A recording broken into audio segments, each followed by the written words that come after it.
Bueno, entonces estamos hoy miércoles 15 de agosto con la profesora Adalira Sáenz. Para mí es un gusto, un verdadero honor platicar durante durante este rato con la profesora Adalira, quien, valga decirlo, y hay que resaltarlo también, fue mi profesora de doctorado también, orientó algunos seminarios, estuve trabajando con ella y la verdad, Adalira, es un verdadero placer estar aquí contigo.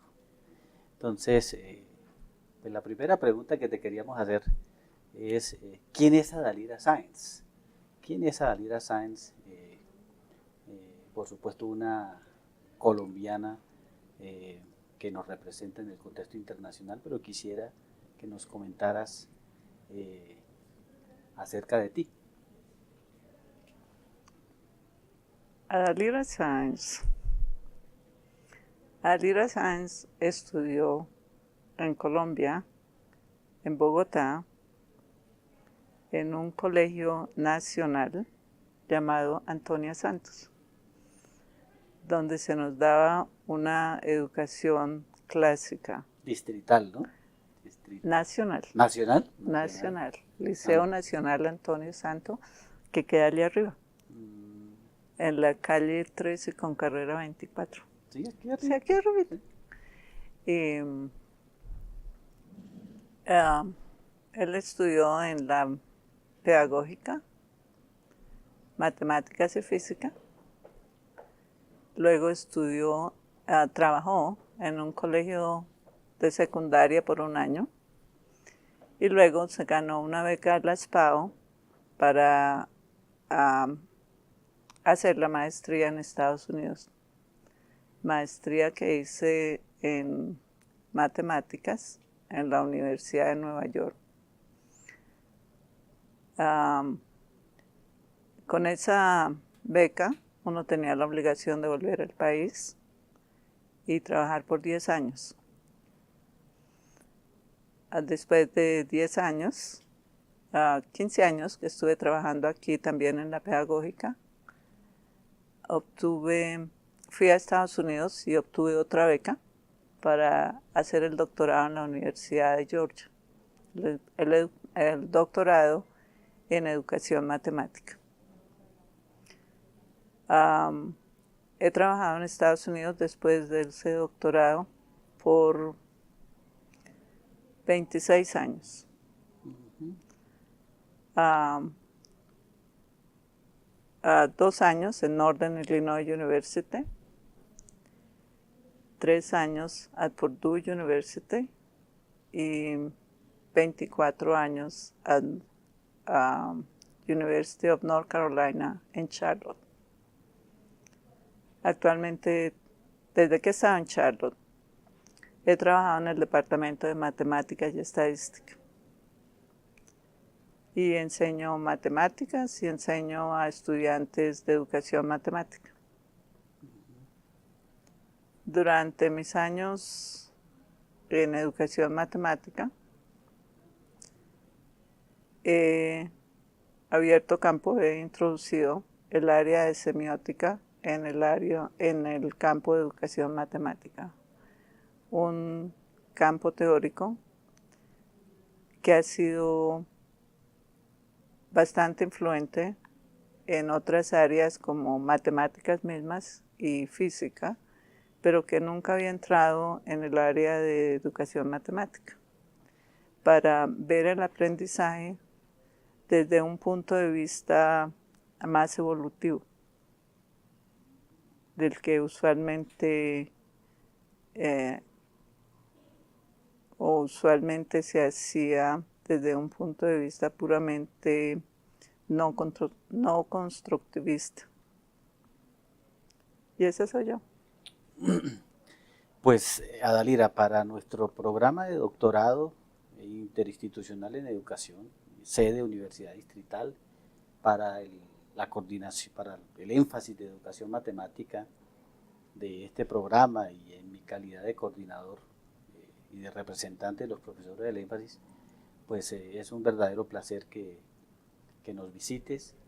La profesora Dalida está como becaria Fulbright, va a estar aproximadamente por 4 meses y medio trabajando aquí en la universidad y específicamente en el programa de doctorado.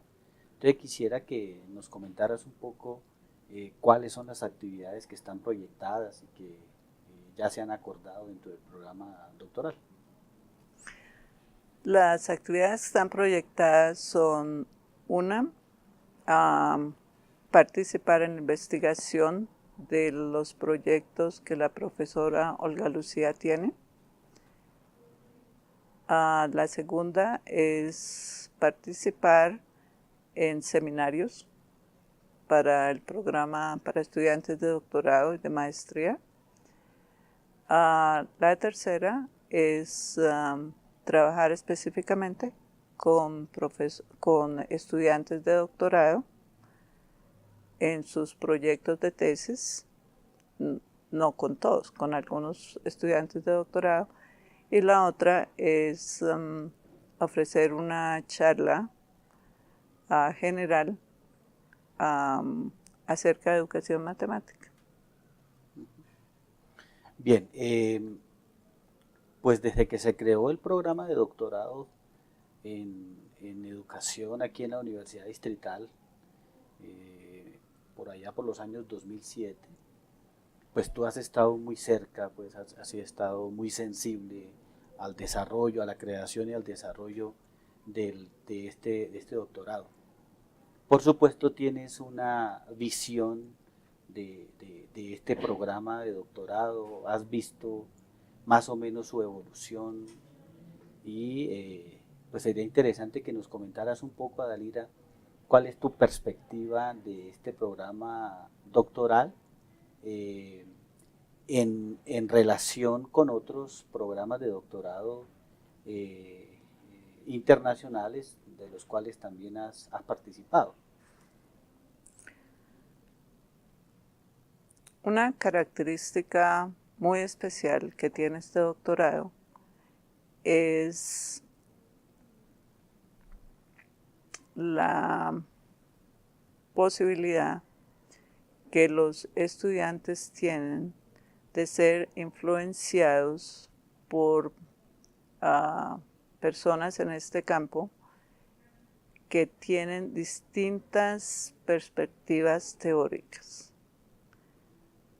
Por otro lado, por lo que yo he visto, es la gran dedicación de las personas que han llevado adelante este doctorado a entregarse a participar con los estudiantes en sus investigaciones. El hecho de que los estudiantes tengan la posibilidad de trabajar en una forma tan cercana con su profesor director y también con los otros profesores que forman parte de su comité. La posibilidad que le dan a los estudiantes de desarrollar sus temas a través de un tiempo adecuado,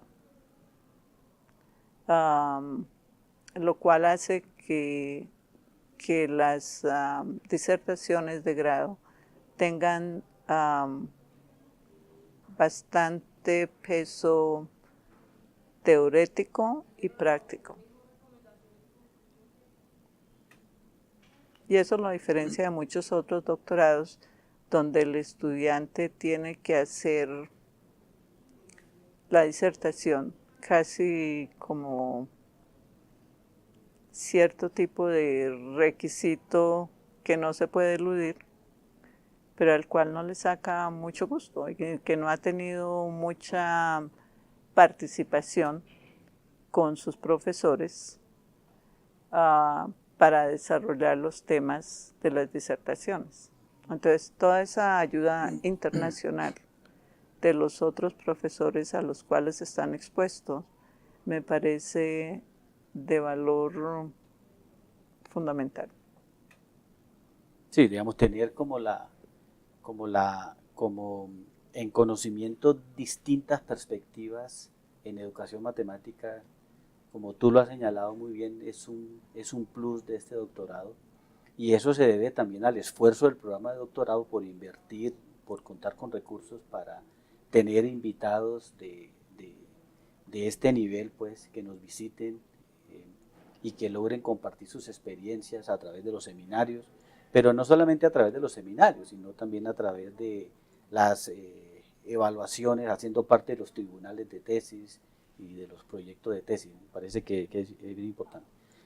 Lira, tú obtuviste tu PhD en Mathematics Education en la Universidad de Georgia University, bajo la dirección de Steffi, un reconocido educador matemático internacionalmente. Y en el contexto internacional también se te reconoce porque está siendo muy leída y ha sido muy leída en el pasado con tus papers. Se te reconoce como la persona que propone la teoría o el enfoque de los juegos de interpretación. La pregunta que te quisiera hacer es, ¿qué te motiva? Digamos, ¿cuál es el motor? ¿Qué es lo que te conmina a proponer ese enfoque teórico? ¿Eso se debe un poco a la experiencia en tu doctorado o las reflexiones posteriores? Y que nos cuentes un poco sobre los juegos de interpretación. Los juegos de interpretación son el resultado de una mezcla entre la teoría constructivista y la teoría semiótica. Es no solamente ver cómo el aprendiz construye su conocimiento, sino de los medios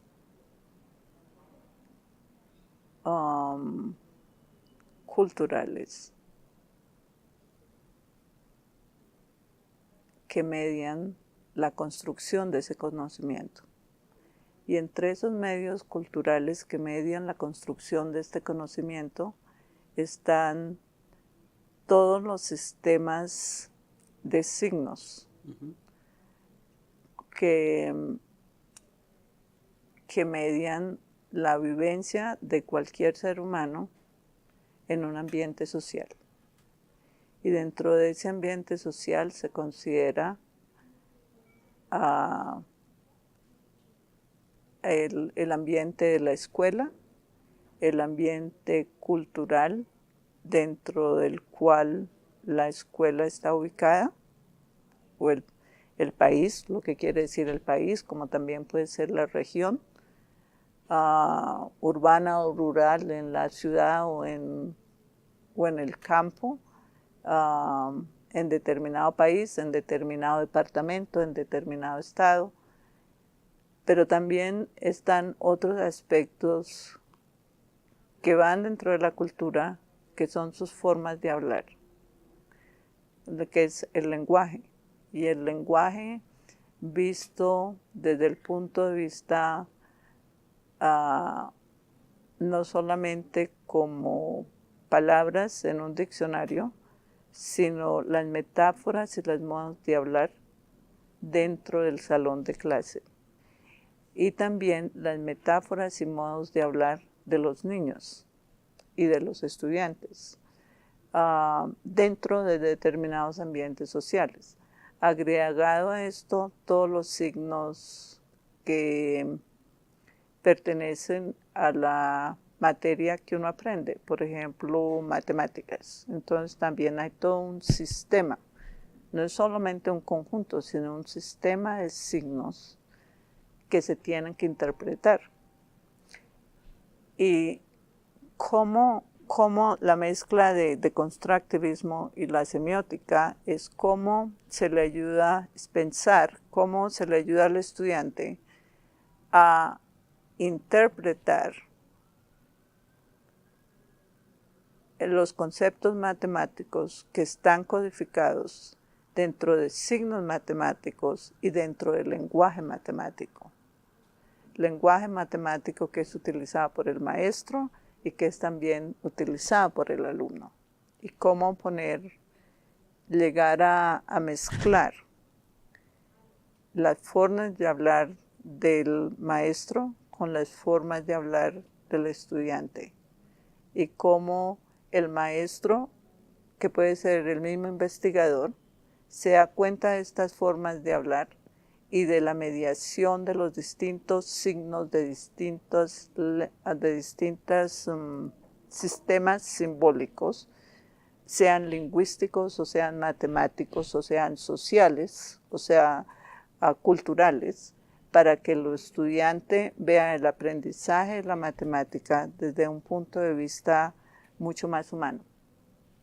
Es decir, como algo que el estudiante puede hacer. O sea, que ve la matemática como una creación y una interpretación que él mismo puede hacer y que tiene que hacer, porque la matemática o cualquier otro concepto no se puede transferir de una mente a la otra, sino que tiene que ser construido por el individuo. Entonces, esa mezcla entre constructivismo y semiosis ayuda que el maestro haga un esfuerzo, no por el esfuerzo en sí mismo, sino un esfuerzo visto desde el punto de vista de qué es un signo y qué es lo que se requiere para interpretar un signo y los distintos aspectos icónicos, indéxicos y simbólicos de los signos. Y los signos como sistemas, no como conjuntos, sino como sistemas. Y como todos esos sistemas no están aislados, sino que están conectados. Los sistemas de formas de hablar con los sistemas matemáticos. Fíjate que es muy, muy interesante lo que has comentado, porque al menos en el énfasis de educación matemática, cuando llega una nueva cohorte de estudiantes, nos reunimos y empezamos a pensar cuál es el plan de formación doctoral para esos estudiantes. Y eso involucra, desde luego, el diseño o la propuesta de seminarios. Y una línea que nosotros hemos respetado, de hecho, desde que se inició el doctorado, por allá por 2007, es la línea de semiótica, de la cual tú has venido... Desde 1998. Sí, incluso más atrás. Sí, pero en el doctorado, en este doctorado, desde el 2007, se han propuesto seminarios de semiótica. Para esta cohorte que tú vas a tener como estudiantes, ellos también tienen un seminario que se ofrece ya sea en el espacio de énfasis o en el espacio de educación y pedagogía, pero es un seminario prácticamente obligado. Ya que has comentado estos aspectos sobre los juegos de interpretación y sobre la idea de semiótica, quisiera que nos comentaras, Dalira, la experiencia, porque tú eres, digamos, la principal protagonista, la experiencia que viviste sobre la introducción de la semiótica al campo de la educación matemática, porque antes eso no existía. O sea, parece que la introducción de la semiótica al campo de la educación matemática ha sido muy importante, muy relevante, y nos gustaría que comentaras un poco eso, porque si estamos hablando de años, estamos hablando más o menos entre 1994, 1995, que empiezan esos primeros trabajos y de los cuales tú fuiste como la mentora. Entonces, me gustaría que comentaras un poco sobre eso.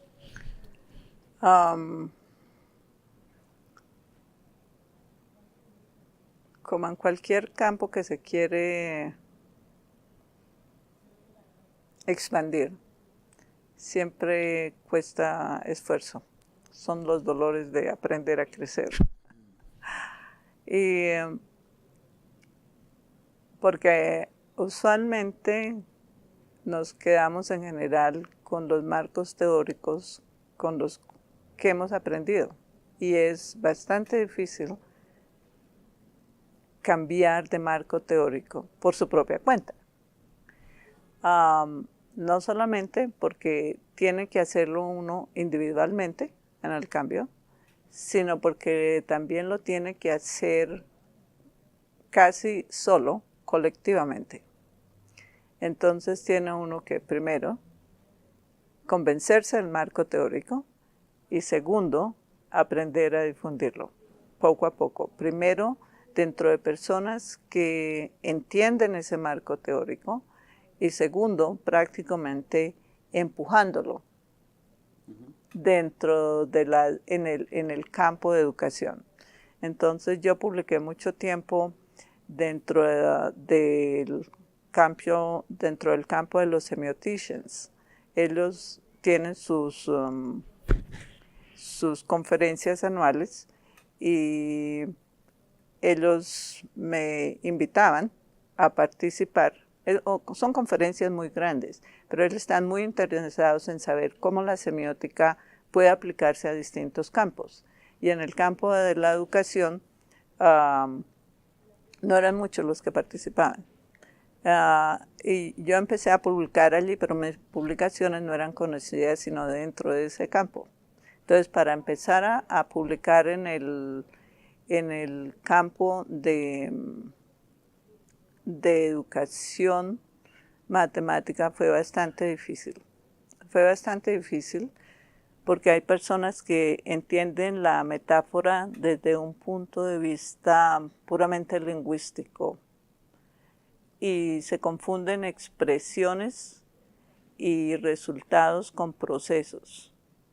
Entonces, el ver cómo los niños empiezan a hablar significados matemáticas a través de metáforas que les corresponden solamente a ellos y que usan términos que otros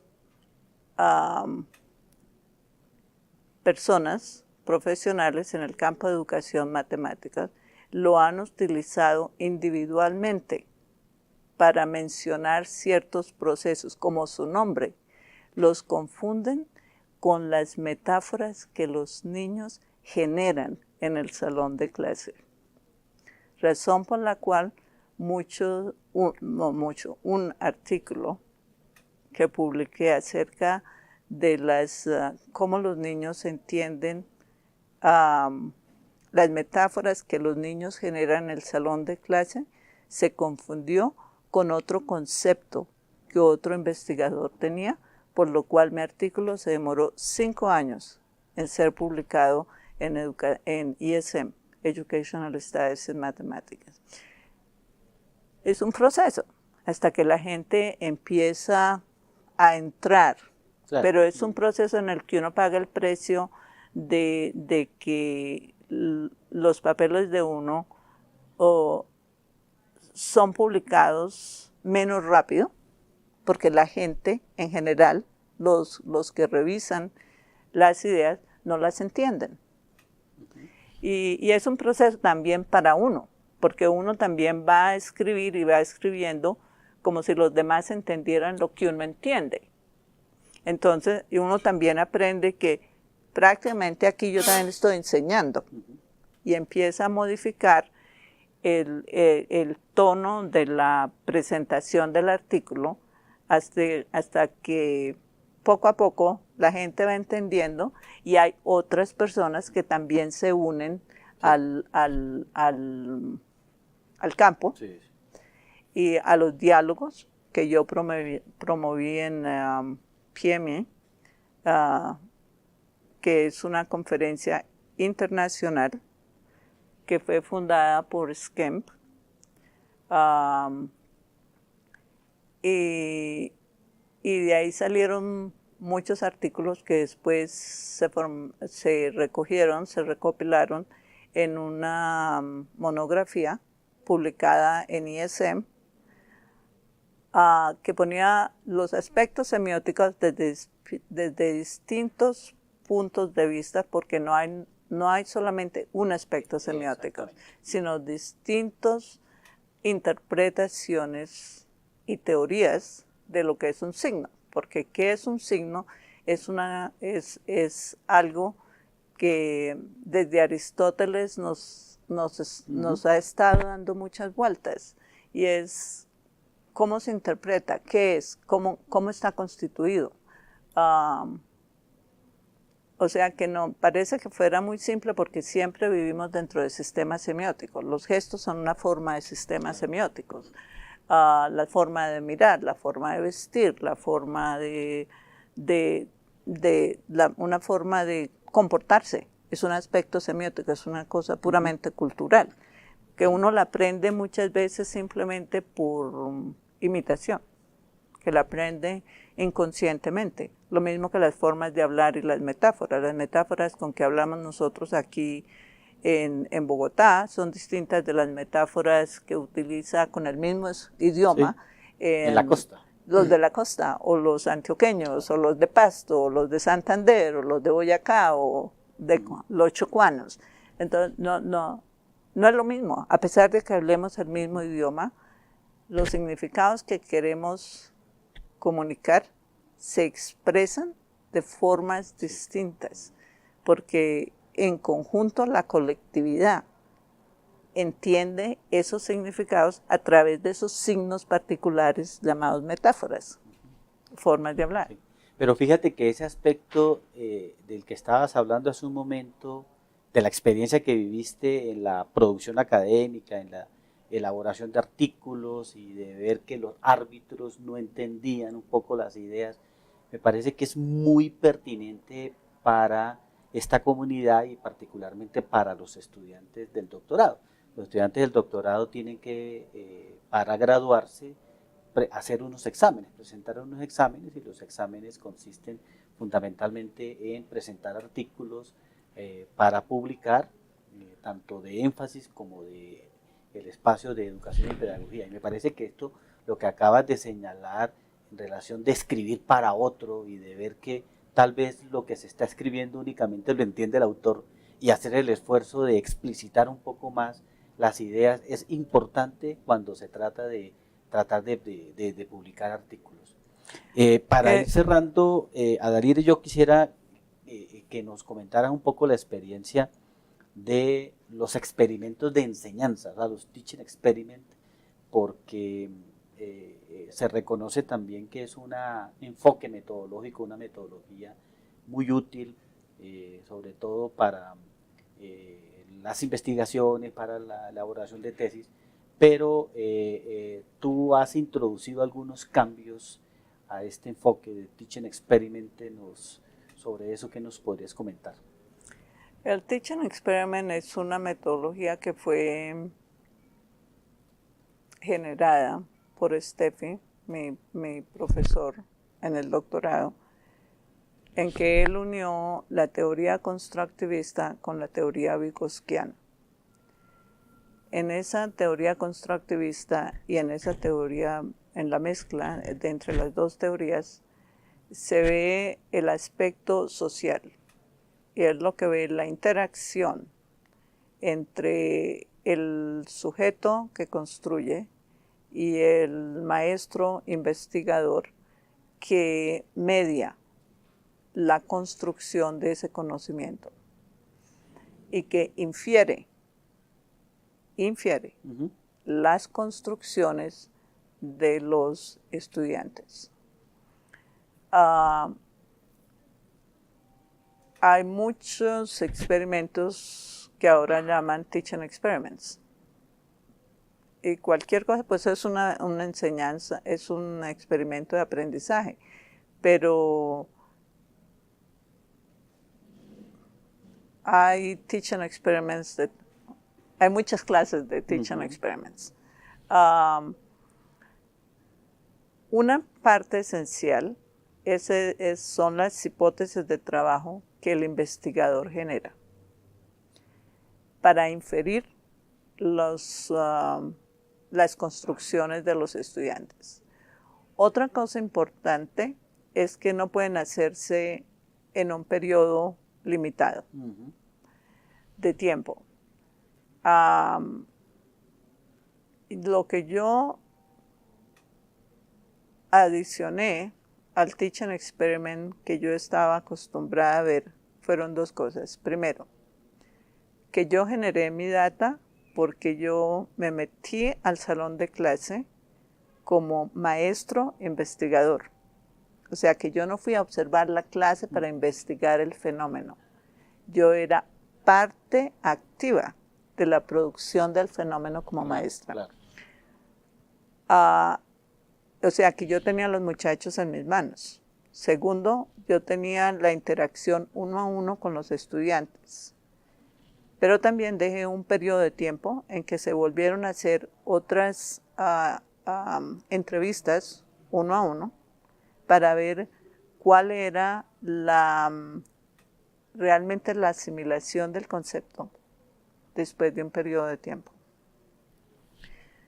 Yo creo que todavía hay necesidad de modificarlo más y me gusta mucho la teoría de Mason.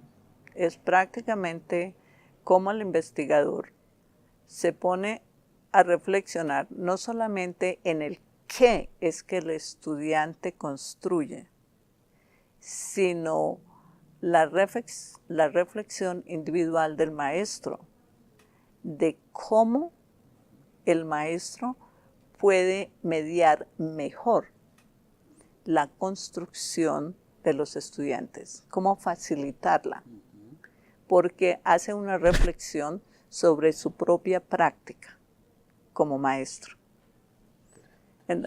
O sea que hay muchos niveles a los cuales todavía uno le puede adicionar. Y hay todavía uno más, en el cual yo estoy empezando a investigar un poco, que es semiótica y fenomenología están en cierta relación, pero también hay otra área que se llama fenomenografía, y es cómo los estudiantes empiezan, y el investigador empieza a reflexionar, no solamente en el qué se construye, sino cómo se vivencia por parte del que aprende, sea investigador o estudiante, esa experiencia. Y es cuál es la variación realmente en ese modo de experimentar la vivencia. Si uno, por ejemplo, enseña un determinado concepto matemático, todos los estudiantes lo están vivenciando en una forma distinta. Y nosotros no hemos puesto atención a esa parte, porque estamos preocupados por el qué. Ese es el Peresivani de Vygotsky. Entonces, ¿cómo uno se fija en esa experiencia y cuál es la variación en la forma de experimentar de todos los estudiantes, en formas diversas? Cuando uno se concentra en esta variación, y es consciente de esa variación, y es capaz de caracterizarla, entonces uno se puede presentar como maestro al salón de clase con una perspectiva mucho más humana hacia el estudiante, porque aprende a ver sus dificultades, su forma de ver desde un punto de vista que forma parte de él, de dónde viene, porque el aprendizaje no aparece allí instantáneamente en el salón de clase. Esto es todo un historial de cada individuo. O sea que hay mucho campo para la creatividad. O sea que para cualquier persona, sea que esté introduciendo un nuevo aspecto teórico o cómo use otras teorías para modificar lo que uno sabe, es una reflexión acerca de la práctica de uno como investigador, que después de todo no es más que una práctica de aprendizaje, porque uno nunca termina de aprender. Pues para el programa de doctorado es un plus. Lo digo muy, muy sinceramente, Dalira, que nos acompañes y que estés 4 meses y medio aquí trabajando. Particularmente para los estudiantes, es una fortuna, como tal vez conversábamos en algún momento, que personas como Carlos Eduardo Vasco, Juan Godino, Luis Radford, Adalira Sáenz, que están produciendo nacional e internacionalmente, nos acompañen. Y agradecerte esta charla aquí con nosotros, Adalira, y que nos hayas contado un poco la experiencia y tu visión del programa. Muchas gracias. desde la dirección del doctorado con el doctor Harold Castañeda Peña a la cabeza, desde la coordinación del énfasis que está a mi cargo, todos los profesores del énfasis y todo el equipo de producción, te agradecemos mucho esta charla y esta experiencia que nos has contado. Para mí es un placer y ha sido un sueño de toda mi vida volver a Colombia.